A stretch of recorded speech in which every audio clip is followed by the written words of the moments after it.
औज़ुबिल्लाहिमिनश्शैतानिर्रजीम बिस्मिल्लाहिर्रहमानिर्रहीम। दोस्तों, मित्रों, सज्जनों, अस्सलाम वालेकुम। आप देख रहे हैं AMB अलिफ मीम बा इंफोटेनमेंट और मैं हूं आपका होस्ट नदीम हैदर। आपके सामने इन्वेस्टिगेटिव स्टोरीज के साथ मैं हाजिर हो रहा हूं। थोड़ी ताख़ीर हो जाती है, मगर जब आपको इन्वेस्टिगेशन करके और कुछ नया पेश करना हो तो उस पर थोड़ा सा टाइम ज़रूर लगता है। आज की जो मेरी कहानी है वो इतनी मुख्तसर सी है कि बिल गेट्स साहब ने जो पहली दफ़ा पाकिस्तान का दौरा किया है उसकी अंदर की कहानी क्या है, उनको बुलाने का क्या मकसद था वज़ीर आज़म साहब का। क्या सिर्फ पोलियो और जो स्टोरी हमारे सामने आम मीडिया ने पेश की, और उसके साथ साथ जैसे ही कोई भी चीज़ होती है तो पाकिस्तानी सबसे आगे होते हैं मेम्स बनाने के लिए। मेम्स किसको कहते हैं? जोक्स, लतीफ़े और इस तरह की पिक्चर्स वगैरह। तो मैंने भी एक छोटी सी बनाई है जिसके अंदर बिल गेट्स साहब हाथ के अंदर मुर्गी लेकर खड़े हुए हैं वजीर आजम साहब के साथ।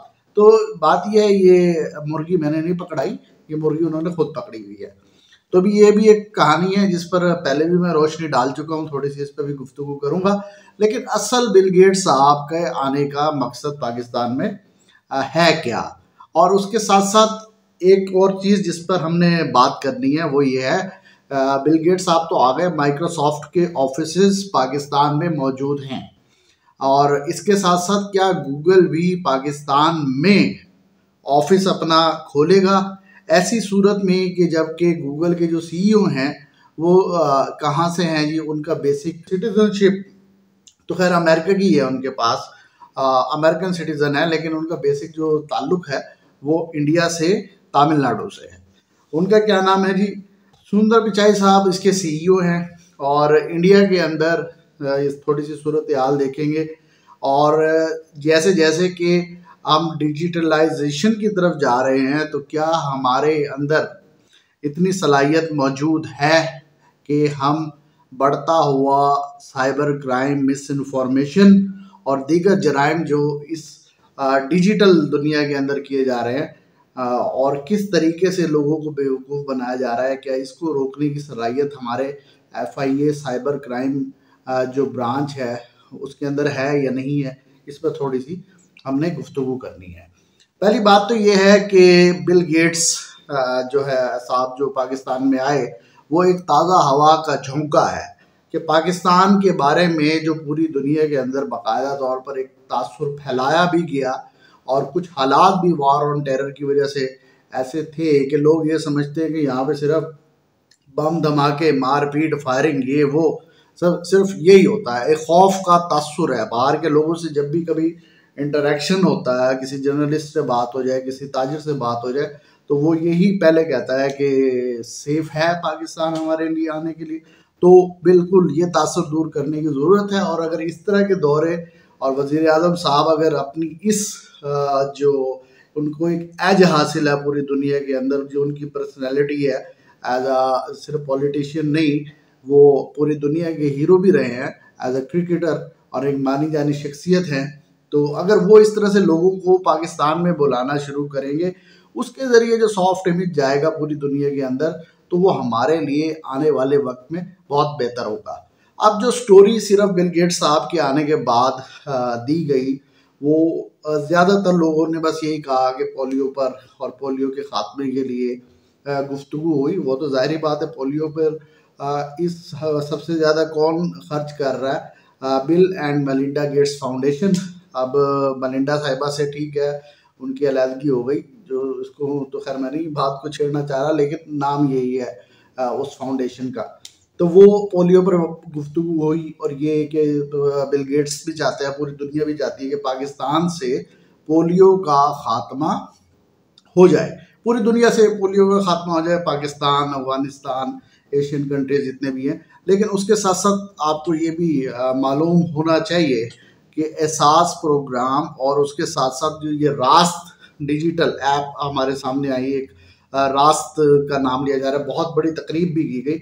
इसके अंदर जो एक मेजर कंट्रीब्यूशन है वो किसका है? ये bill and Melinda Gate foundation का है।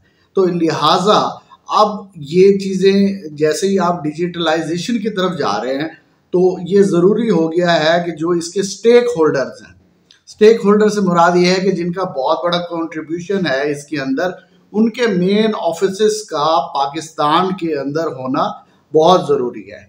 जैसे कि माइक्रोसॉफ्ट का मैंने आपको बताया कि इसका ठीक है 3 या 4 ऑफिसेस कराची, लाहौर, इस्लामाबाद यहाँ पर मौजूद हैं, और बिल गेट्स साहब की कंट्रीब्यूशन भी है पोलियो के लिहाज से, और ये 2 प्रोग्राम मैंने और बताए। लेकिन अब ये वज़ीर आज़म साहब बखूबी जानते हैं कि अगर इस तरीके से लोगों को दावत देकर बुलाकर एक सॉफ्ट इमेज हमारा जाना है, और अब ज़रूरी है कि दीगर जैसे कि गूगल है, अब गूगल जो है वो क्या है, गूगल को कौन सी कंपनी देखती है, वो है अल्फ़ाबेट INC। अब उसके जो CEO हैं इस वक्त, उनका नाम है सुंदर पिचाई। और सुंदर पिचाई साहब कौन हैं? एक इंडियन हैं। लेकिन ये नहीं है सिर्फ वजह कि एक इंडियन CEO गूगल का है, और इस वजह से गूगल के अगर हम देखें उनकी वेबसाइट पर जाएं तो हमें वहाँ पर उनके कितने ऑफिस मिलेंगे? 4 ऑफिस मिलेंगे। मैं आपको खुद कहूँगा कि आप थोड़ा सा ना एक नज़र गूगल की वेबसाइट को देखिए। सबसे पहले तो देखिए जी, गूगल का ये एड्रेस आपके सामने आ गया। गूगल टाइप करें, ऑफिस लोकेशन आपके सामने आ जाएंगी, पूरी दुनिया का मैप होगा आपके सामने। वहाँ पर आप देखेंगे पाकिस्तान भी आपको नज़र आ रहा होगा, इंडिया भी नज़र आ रहा होगा। तो इंडिया और पाकिस्तान कहाँ पर हैं जी? ये एशिया पैसिफिक रीजन के अंदर इंडिया और पाकिस्तान आते हैं। तो इनको थोड़ा सा आप देख लें गौर से, तो आपको इसके मैप में ही 4 डॉट इंडिया में नज़र आएंगे। अब इंडिया में जो पहला ऑफिस है वो कहाँ पर है? बेंगलोर में है। पहला ऑफिस कहाँ है? बेंगलोर। बेंगलोर के बाद आप थोड़ा सा इसको नीचे आएँ, इसको स्क्रॉल करें तो आपका दूसरा जो ऑफिस इसका गुड़गांव में है, और तीसरा ऑफिस जो है वो गूगल का हैदराबाद, और हैदराबाद के बाद चौथा ऑफिस जो है इनका मुंबई में है। और जो खुद देख लीजिए कि एक तरफ आपके इंडिया है और दूसरी तरफ पाकिस्तान। अब इंडिया की भी सूरत हाल आपके सामने है कि देखिए वो बड़ा मुल्क है, लेकिन अगर आप पाकिस्तान को देखेंगे तो यहाँ पर आपको गूगल का कोई ऑफिस नज़र नहीं आ रहा। तो चाइना तक में गूगल का ऑफिस है, जबकि चाइना की अगर बात करें तो चाइना तो गूगल और इस तरह की जो सर्च इंजन है उन पर बेस ही नहीं करता। वो उनके अपने सर्च इंजन हैं जिनका वो इस्तेमाल करते हैं। अब इसके साथ साथ एम्प्लॉयज़ की बात मैंने की, तो उसके साथ आप ये देख लीजिए कि वहाँ पर अगर गूगल के जो 4 ऑफिसेज हैं, इनकी थोड़ी सी बस एक ये स्क्रॉल करके मैं आपको दिखा रहा हूँ कि इन ऑफिस की इमारत और इनकी पिक्चर देख लें। इनको मज़ीद आप सर्च करें, इनको देखकर आप थोड़ा सा हैरान भी रह जाएंगे। लेकिन सबसे बड़ी बात यह है कि यहाँ रहने वालों को बेनिफिट्स क्या मिलते हैं। बेनिफिट्स के अंदर हेल्थ और वेलनेस, यानी सेहत पे पहला बेनिफिट क्या है यहाँ पर? सेहत। उसके अंदर मेडिकल, हर तरह का मेडिकल, चाहे वो जिस्मानी बीमारी है या किसी को टेंशन, डिप्रेशन या कोई भी है, हर तरह की फैसिलिटीज़ वो देते हैं। टाइम है और फैमिली सपोर्ट है, और एक अच्छा पैकेज वहाँ पर काम करने वालों को दिया जाता है। ये तो एक मैं आपको कहूँगा कि एक छोटा सा बेनिफिट है जो कि आपके सामने मैंने रखा है कि वहाँ पर लोग एम्प्लॉइज़ काम कर रहे हैं। इस काम करने के साथ साथ ये देखिए कि गवर्नमेंट को इंटरेक्शन करने में, और वहाँ का जो इन्वायरमेंट है किस तरह का बन रहा है कि इंडिया जो है IT के मैदान में दिन ब दिन तेज़ी से तरक्की कर रहा है। और यही एक वजह है कि दीगर जितनी भी कंपनीज़ हैं वो किसकी मार्केट कैप्चर करना चाहती हैं? वो चाहती हैं कि इंडिया के अंदर उनका ऑफिस बने। और चाइना आपके साथ है। चाइना तो खुद नहीं चाहता, चाइना अपनी हर चीज़ खुद बनाता है। चाहे गूगल है तो उनका गूगल पे बेदू है, इसी तरह व्हाट्सएप की जगह वो QQ इस्तेमाल करते हैं, WeChat इस्तेमाल करते हैं। उनका तो देखिए, उनका तो चक्कर ही अलग है। लेकिन पाकिस्तान की तो ये सूरत हाल नहीं है ना। पाकिस्तान आज भी वज़ीर आज़म साहब जो स्पीच कर रहे थे, उन्होंने कहा कि जाके गूगल में सर्च कीजिए। गूगल में के बगैर तो देखिए इस वक्त ज़िंदगी गूगल के साथ ही चल रही है। जो पूछना है किससे पूछें आप? गूगल से पूछें। सबसे बड़ा क्या है? सर्च इंजन है। तो लिहाजा ये चीज़ें ज़रूरी हो गई हैं कि पाकिस्तान के अंदर लोगों को बुलाया भी जाए, और उनको इस बात जो एक मनफी तासुर हमारे बारे में दुनिया में दिया गया है कि यहाँ पर सिर्फ टेररिज्म ही है और कुछ नहीं है, इसको थोड़ा सा दूर करना है। एक साल के 2021 के अंदर 257 बिलियन डॉलर क्या था, गूगल का रेवेन्यू था। और इसके साथ साथ अगर इसको आप पाकिस्तान के साथ कंपेयर करें तो पाकिस्तान का जो एनुअल बजट होता है वो अप्रॉक्सीमेटली यानी तकरीबन 45 बिलियन डॉलर के करीब होता है। और इंडिया और चाइना की अगर आप ट्रेड का हुजम सालाना देख लें तो वो 125.7 बिलियन डॉलर उसका हुजम है। यानी चाइना और इंडिया की ट्रेड से डबल है जो गूगल एक कंपनी जो दुनिया भर से कमा रही है। तो इसलिए ये भाई अब ज़रूरी हो गया है कि सिर्फ बिल गेट्स आ गए ये काफ़ी नहीं है। दूसरी कंपनीज के जो सीईओज हैं उनके स्टेक होल्डर्स हैं उन्हें पाकिस्तान में बुलाया जाए और पाकिस्तान का जो इमेज है वो दुनिया भर के सामने बेहतर करें। अगर ये सब हम नहीं करेंगे तो जो प्रोग्राम्स हम शुरू करने जा रहे हैं तो आप जैसे जैसे डिजिटल दौर की तरफ जाएंगे तो आप क्या समझ रहे हैं कि डकैती सिर्फ बैंक में होती है? नहीं, सिर्फ ये जो बाहर बैंक है इसके अंदर डकैती नहीं होती, डकैतियाँ तो ऑनलाइन भी हो जाती है, जिसे क्या कहा जाता है, साइबर क्राइम।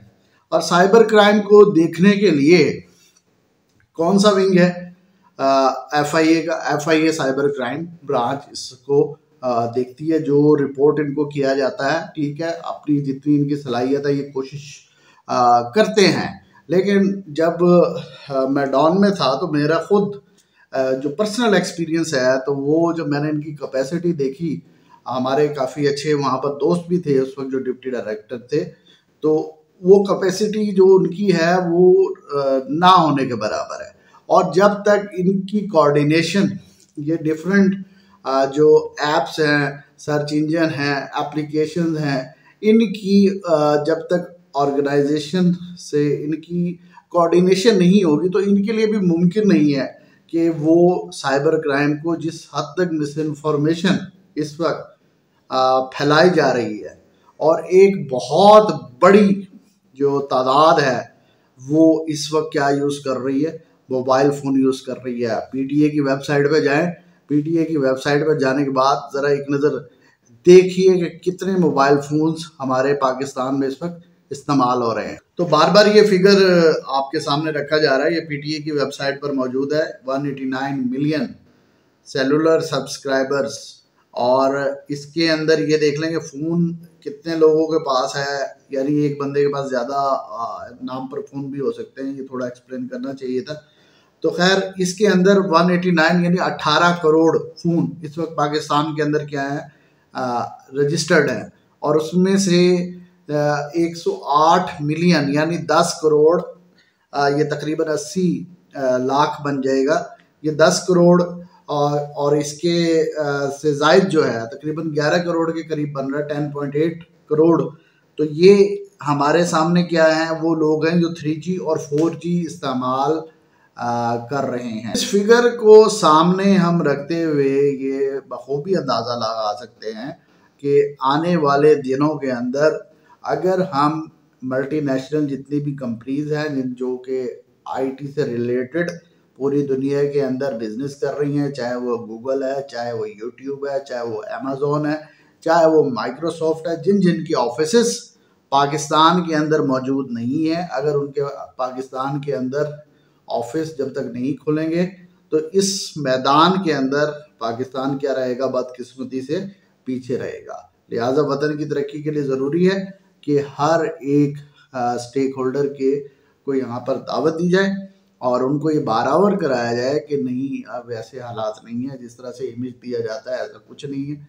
आप अपनी मर्जी से जा सकते हैं, किसी भी टाइम बाहर फिर सकते हैं, कोई इतने कोई सिक्योरिटी खदशात नहीं है। और इस इमेज को बेहतर करने के लिए और इंटरनेट की दुनिया से फ्रॉड ख़त्म करने के लिए सबको इसमें अपना किरदार अदा करना पड़ेगा। इंशाल्लाह नेक्स्ट जो हमारा वीलॉग होगा, शायद इसमें कुछ हमें टाइम लग जाए, तो हम आपके सामने स्टैट्स भी थोड़े से रखेंगे कि किस तरीके से लोग ये डिजिटल दुनिया है इसको इस्तेमाल कर रहे हैं और किस किस पैमाने के ऊपर जो है लोगों के साथ धोखाधड़ी और फ्रॉड किया जा रहा है। जबकि इससे निपटने के लिए अगर कानून है तो सही, लेकिन इतनी फोर्स या पावर नहीं है कि इससे मुकम्मल तौर पर निपटा जा सके। तो इंशाल्लाह हम उम्मीद रखते हैं कि इसी तरह जो हुकूमत इसकी अहमियत को समझते हुए दीगर अफराद को भी बुलाती रहेगी।